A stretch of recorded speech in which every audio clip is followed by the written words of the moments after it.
Like, it comes down to three things: your follow through, do things, the expectation you put on yourself, and the discrepancy between that discrepancy between what you're actually doing and the level of expectation you put on yourself.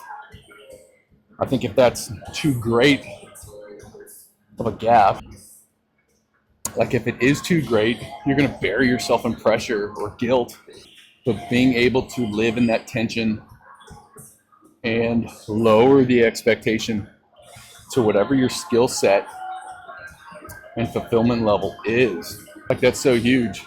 Again, to the consistency, because it's through volume that change happens. And if we can't be consistent enough, we won't have the volume to build the change.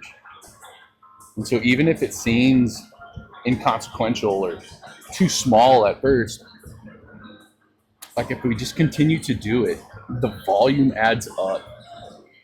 And going to what, I kind of pull that from like Alex Hormozy or Chris Williamson, and then adding in something that they've directly said. It's, the work works on you more than you work on the work. It's like, it's so true.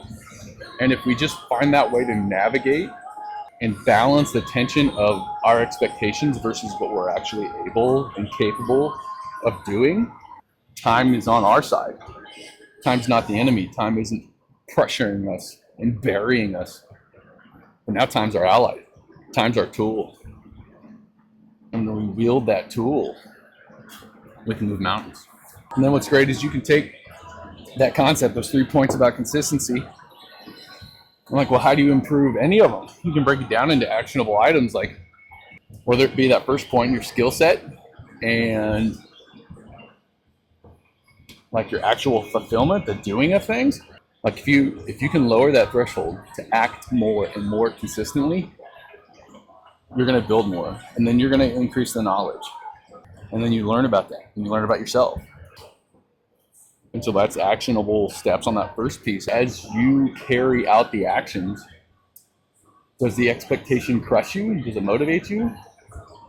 Hopefully there's a component of both in there. But if the way you execute isn't perfect, that it's not encouraging or it's demotivating, and ridden with guilt, it's like, well, maybe we need to humble ourselves and not expect so much out of ourselves. Or maybe we've just gotten into a lull and we're just the big fish in a little pond and we need to put bigger expectations on ourselves. It's like, problem shoot those things, adjust. There's things to be done about each of those steps that will drive us farther in the direction of consistency.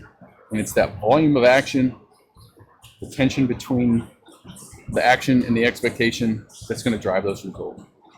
But then you're not focused on the results, you're focused on the process. And that is the key. You're focused on those actionable things.